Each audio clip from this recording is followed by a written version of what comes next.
जरा सोचो, तुम बर्फीले मौसम में जमीन से कई फुट ऊपर फंस जाओ और दूर दूर तक तुम्हारी मदद के लिए कोई ना हो। कुछ ऐसा ही होता है हमारी आज की कहानी में। कहानी की शुरुआत एक स्की रिजॉर्ट से हुई, जहां डैन, उसका दोस्त जोई और उसकी गर्लफ्रेंड पार्कर एक स्की ट्रिप पर आए थे। डैन और जोई बचपन के दोस्त थे और वो हर साल इस पहाड़ पर स्की करने आते थे। जोई अक्सर लिफ्ट ऑपरेटर को अपनी बातों में फंसाकर उससे टिकट में डिस्काउंट ले लेता था, लेकिन इस बार लिफ्ट ऑपरेटर एक आदमी था तो उसकी खूबसूरती का जलवा तो नहीं चलने वाला। इसलिए दोनों ने पार्कर को उसके साथ फ्लर्ट करके टिकट सस्ती करवाने को कहा। वैसे जोई को डैन की गर्लफ्रेंड पार्कर कुछ खास पसंद नहीं थी और उसे ये बात भी बिल्कुल पसंद नहीं आई थी कि लॉन्डो की ट्रिप में इस छिपकली को साथ क्यों ले आया। डैन ने इसके लिए माफी मांगी और कहा कि अब भैया क्या बताएं, ठंड बहुत है, समझा करो।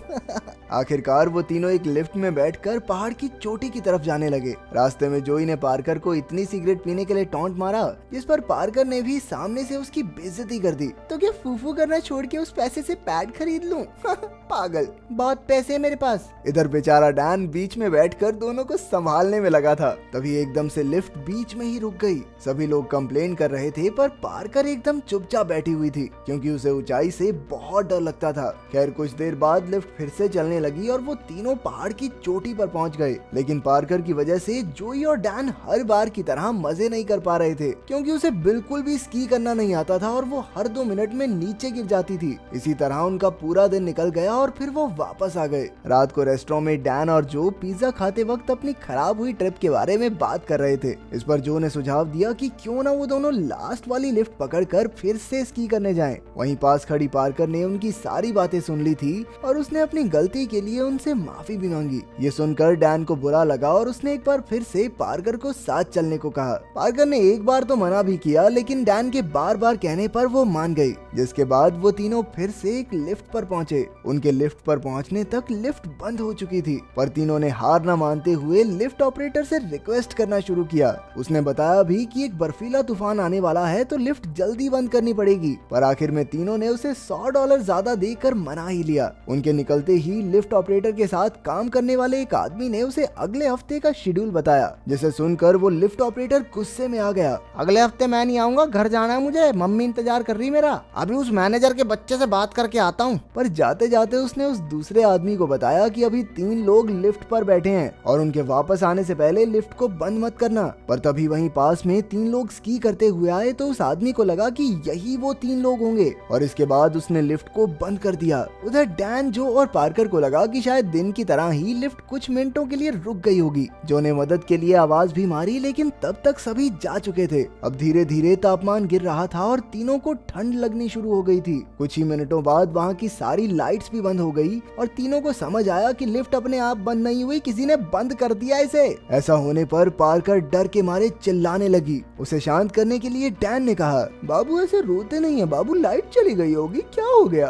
अभी आ जाएगी। तभी पार्कर को याद आया कि आज संडे है और स्की रिजॉर्ट तो अगले फ्राइडे खुलेगा, तो अगर कोई उन्हें बचाने नहीं आया तो अगले 5 दिन तक उन्हें इसी लिफ्ट पर रहना पड़ेगा। वो तीनों एक दूसरे को हौसला दे रहे थे लेकिन तीनों को ही बहुत डर लग रहा था। कुछ समय बाद जोई को बाथरूम जाने की तलब महसूस हुई लेकिन उसके पास वहीं से पेशाब करने के अलावा कोई चारा नहीं था। ये सब देखकर पार्कर बहुत अनकंफर्टेबल हो गई लेकिन डैन चुपचाप बैठा रहा और तभी लिफ्ट ऑपरेटर के कहे मुताबिक वो बर्फीला तूफान भी शुरू हो गया, जिससे उनकी परेशानियां और बढ़ गई। कुछ देर बाद उन्हें अपने नीचे एक बर्फ साफ करने वाली गाड़ी दिखी। उसे देखते ही तीनों मदद के लिए आवाज लगाने लगे लेकिन ड्राइवर उन्हें सुन नहीं पा रहा था। तूफान ज्यादा होने की वजह से उसके सीनियर ने उसे वापस आने को कहा, पर उसके जाने से पहले उसका ध्यान अपनी तरफ खींचने के लिए उन्होंने अपना सामान भी उसकी तरफ फेंका, लेकिन इस सब का कोई फायदा नहीं हुआ। पार्कर ने सिगरेट पीने के लिए अपना ग्लव खोला तो वो फिसल कर नीचे गिर गया। उन्होंने हिसाब लगाया कि अब तो कोई चारा नहीं बचा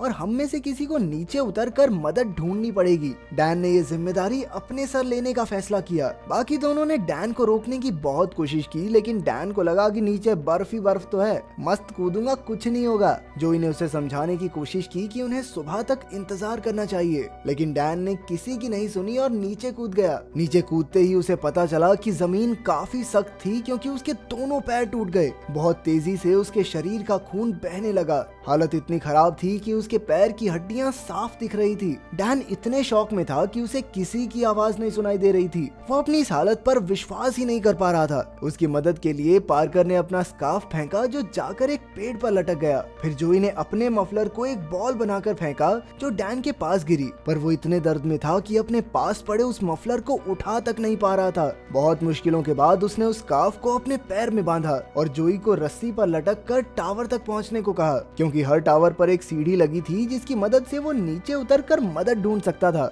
ये आइडिया पहले नहीं सोचा गया। जोई को खुद पर इतना भरोसा नहीं था कि वो लटक कर इतनी दूर तक चला जाएगा, लेकिन फिर भी उसने अपने दोस्त की जान बचाने के लिए एक बार कोशिश करने का फैसला किया। लेकिन तभी उन्हें भेड़ियों की आवाज सुनाई दी जिन्हें डैन के खून की महक आ गई थी। ये देखकर डैन जोर जोर से मदद के लिए चिल्लाने लगा, जिसकी वजह से भेड़ियों को उसे ढूंढने में कुछ खास मेहनत नहीं करनी पड़ी। उधर जोई ने रस्सी पर लटकने की कोशिश की, पर बर्फ की वजह से उसका हाथ फिसल रहा था। और तभी डैन ने एक भेड़िए को ठीक अपने सामने देखा, लेकिन उसमें कुछ भी कर पाने की हिम्मत नहीं थी। पार्कर ने अपना बोर्ड भेड़िए की तरफ फेंका, जिसकी वजह से वो वहाँ से भाग गया। पर कुछ ही मिनटों बाद डैन को भेड़ियों के पूरे झुंड ने घेर लिया। अब डैन समझ गया था कि वो कुछ भी कर ले बच नहीं पाएगा, इसलिए उसने जोई से कहा कि पार्कर को उसकी तरफ ना देखने दे, और फिर भेड़ियों ने उस पर हमला कर दिया। ऊपर जोई ने पार्कर को पकड़ कर रखा ताकि वो डैन की तरफ ना देख सके। कुछ देर बाद वहाँ बिल्कुल सन्नाटा हो गया और अब बस भेड़ियों की आवाजें आ रही थी।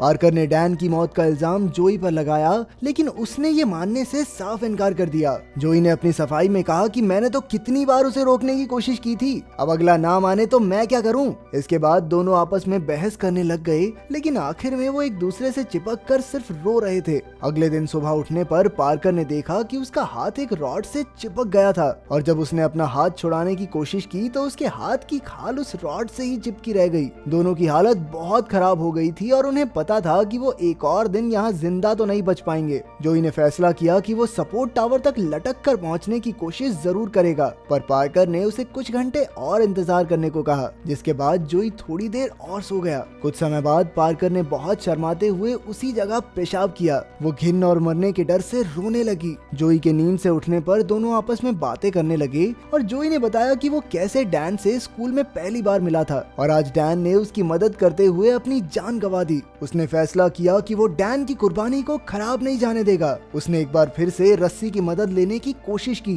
पर इसी बीच लिफ्ट का एक स्क्रू ढीला हो गया। अपनी पूरी जान लगाते हुए डैन रस्सी से लटकता हुआ अगली चेयर तक पहुंच गया, पर अब उसके हाथों ने जवाब दे दिया था। लेकिन फिर भी उसने हार नहीं मानी और टावर तक पहुंचने की कोशिश करने लगा, जहां एक भेड़िया नीचे खड़ा उसका इंतजार कर रहा था। पार्कर ने जो की मदद करने के लिए अपना स्की पोल उसकी तरफ फेंका, लेकिन नीचे उतरते ही उस भेड़िए ने जो पर हमला कर दिया। उसने जैसे तैसे उस स्की पोल को पकड़कर उस भेड़िए को पीछे हटाया और फटाफट स्की बोर्ड्स पहनकर वहां से निकला। वहां मौजूद भेड़ियों का पूरा झुंड भी उसका पीछा करने लगा। अब पार्कर अकेली उस लिफ्ट में बची थी, पर जब घंटों बीत जाने के बाद भी जो वापस नहीं आया तो उसे शक हुआ कि जरूर भेड़ियों ने उसे अपना शिकार बना लिया होगा। लेकिन फिर भी पार्कर उम्मीद लगाकर उसका इंतजार करती रही। लेकिन जब पूरी रात बीत जाने के बाद भी जो वापस नहीं आया तो उसने अपनी मदद खुद करने का फैसला किया। लेकिन उसके थोड़ा हिलते ही लिफ्ट का नट पूरी तरह से खुल गया और वो नीचे गिर पड़ी। कुर्सी सीधा आकर उसके पैर पर गिरी, जिस वजह से उसका पैर टूट गया। पार्कर ने जैसे तैसे खुद को घसीटना शुरू किया और थोड़ी दूर बाद ही उसे जो की लाश दिखी और उस लाश के बिल्कुल करीब खड़ा था एक भेड़िया। लेकिन पार्कर की किस्मत अच्छी थी क्योंकि जो को खाने के बाद उस भेड़िए का पेट भरा हुआ था, इसलिए उसने पार्कर पर हमला नहीं किया। पार्कर ने बहुत मुश्किल से खुद को एक रोड के किनारे तक घसीटा और बेचारी वहीं पड़ी पड़ी मदद का इंतजार करने लगी। आखिरकार एक आदमी को वो मिल गई जिसने उसे उठाकर अपनी गाड़ी में बैठा लिया। चलो एक की जान तो बची। तो अगर आपको मौका मिले तो आप कहाँ जाना पसंद करेंगे, पहाड़ों पर या समुद्र किनारे किसी बीच पर? कमेंट्स में जरूर बताना। मिलते हैं अगली वीडियो में।